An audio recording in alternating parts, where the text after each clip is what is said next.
Yeah, everybody. Now let's try and get close to finishing up 6.5. Like I said, it's a Herculean section. We're talking about hydrostatic force here. And hydrostatic force is the amount of force that a fluid places. Now, you got to be careful here. It's the most important word in this is static. It's the force that a fluid exerts on surfaces which it's touching. Now, I think the best example for doing this kind of a problem is if you think about like a fish tank, right? So let's say I got my little fish tank right here and it's full of water, okay? And let's say that I drill a hole, so the thing's full of water right there. Let's say that I drill a hole right there, all right, just above the water line. Well, what's going to happen? Is the water just simply going to drain down the face, just kind of drip down this way? Or is it going to sort of arch out? Well, we know from experience it's going to arch out, isn't it? It's not just going to drip. Why? Because there's a force that this water is exerting on the edge of the fish tank.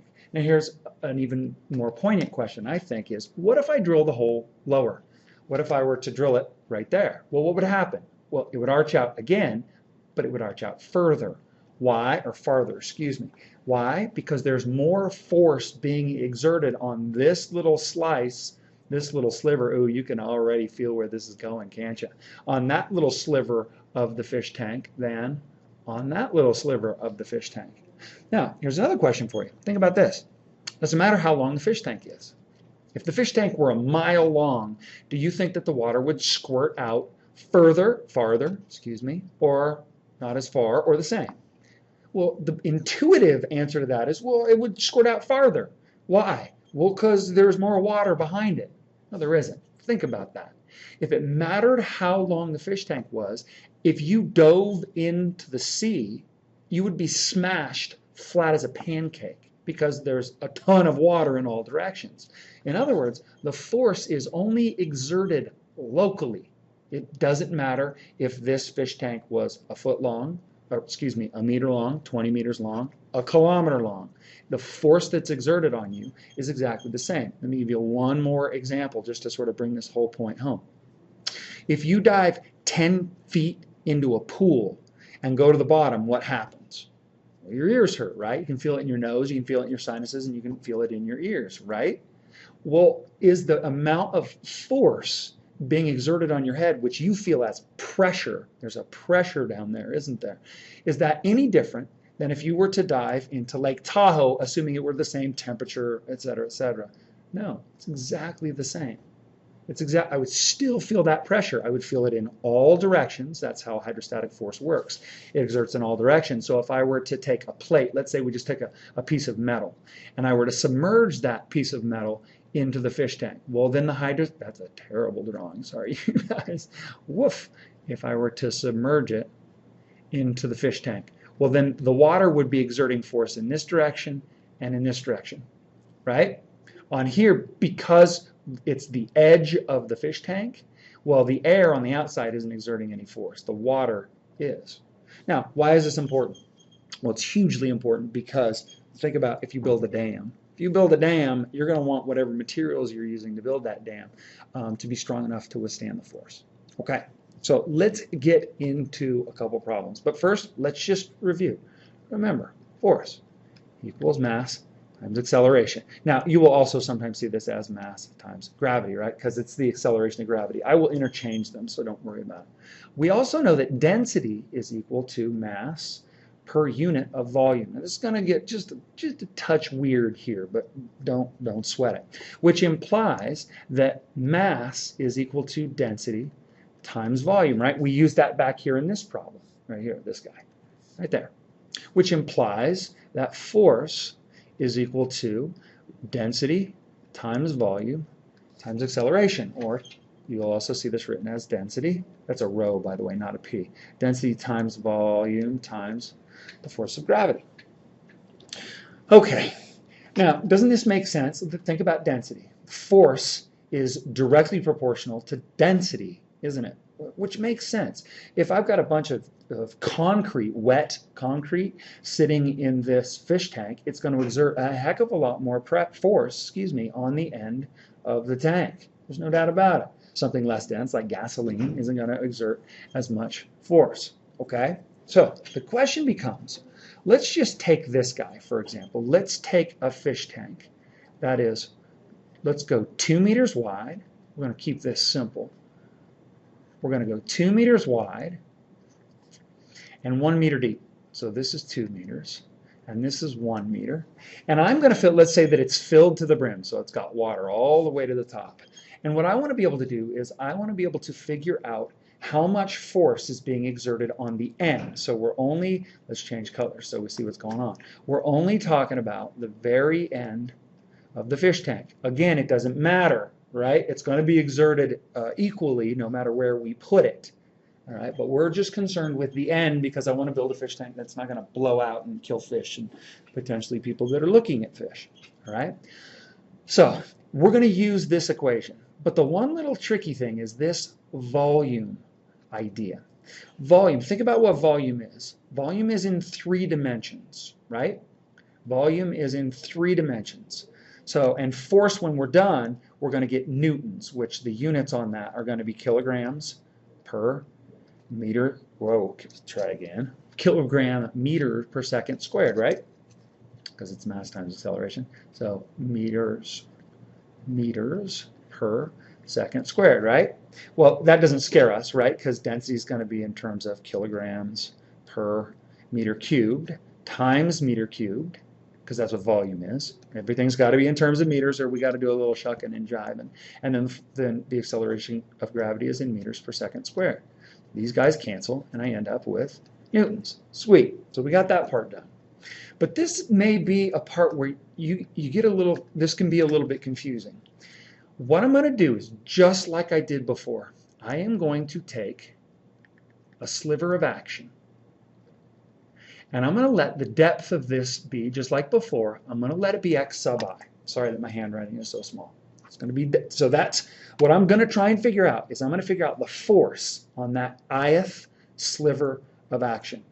Okay? Now, think about this for a sec, because this can get a little bit tricky to wrap your brain around. Let's see if we can account for all of these units, right? Let's see if we can account for all the values. All right, well, we're talking about water here, so I know that the force on the ith unit is going to be the density of water, which we know is, what do we say, 1,000 kilograms per meter cubed, per cubic meter. Now, this volume thing, that's troublesome. What it tells me is I have to come up with 3 dimensions. Well, if you think about it, if we don't freak out too badly, do you see that this little sliver of action has a width of 2 meters? And that takes care of 1 unit, right? 1 dimension. Well, how wide is that rectangle? Well, it's delta x, right? And then how deep is that? Well, it's x sub I. So if you think about it, to account for this volume, we're going to have something 2 meters by delta x meters, right? That takes care of the area of this little rectangle right here by x sub I meters. Now that takes care of the volume. Now I did that relatively glibly. Let me explain that to you better. Do you guys agree? Let's see. If I were to take just a flat surface, so just a flat surface, we're going to put this thing, that's a terribly drawn flat surface. All right. If I were to take just a regular old flat surface, like a plate or something like that, that was horizontal, all right, and I were to submerge it into this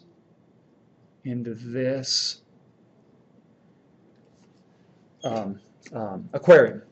Now, so this little flat surface is parallel to the bottom of the tank. You with me?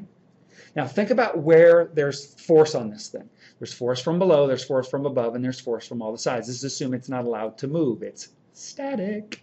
All right? Now think about this little edge. I'm going to change colors real quick, go back to black. That little edge is receiving a force in that direction from the water, isn't it? And that little edge, if we think about it, can be infinitely thin. We could slice that thing up into infinitely thin little things. Now, the reason that we're allowed to think of this volume not as kind of our traditional, like our volume, if we were to do it like this, That's how we think of volume typically, right? But really, all we have to do is account for 3 dimensions. But in a way simpler thought, think about this guy. This is delta x. As delta x shrinks to nothing, what I end up with, as it shrinks to being not nothing, but infinitely thin, what I end up with is this sort of sheet right there that has a depth of x sub I. So there's really no difference in terms of calculation between what happened here with a depth of xi and what happens here when we shrink this guy down to infinitely thin. As we let delta x slide into dx, there's no difference between what's happening just right here, when we took a clearly three-dimensional volumetric measurement and we just turn it into this guy right here. I will explain that further if it's confusing, but the bottom line is this. Look at the equation for force. Force requires density of volumetric measurement, so three-dimensional, and then gravity or some acceleration. We could do this on the moon or we could do it somewhere else. All right? And what we've done is we've accounted for all those. I have density, I have 1, 2, 3 dimensions, and then of course I need my gravity. Let me change my gravity, which is, whoops, 9.8 meters per second squared. That is the fourth, that's the force on the ith little sliver. Now we're going to do another one of these, so don't panic, all right?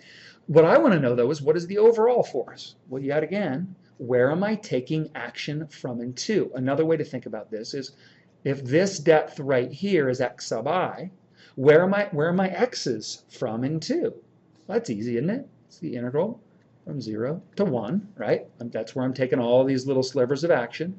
Hopefully by now you've figured out what I mean by action, okay? Taking all these little slivers of action, I'm going from 0 to 1. And then I can simplify this, can't I? Let's see, 9.8 times 1,000 is 9,800 times 2. I can pull my constant out in front. I won't do that yet. What is that? 19,600? Is that right? 18, yeah, 19,600 times x dx. The easiest thing ever, isn't it? This turns into 19.6 times, if I take the antiderivative, I get x squared halves from 0 to 1. That's x squared halves. Right? Hopefully by now we see that this just becomes 1/2, which strangely enough is 9,800 newtons. Wow. That's pretty cool if you think about it. All right, now watch this. Let's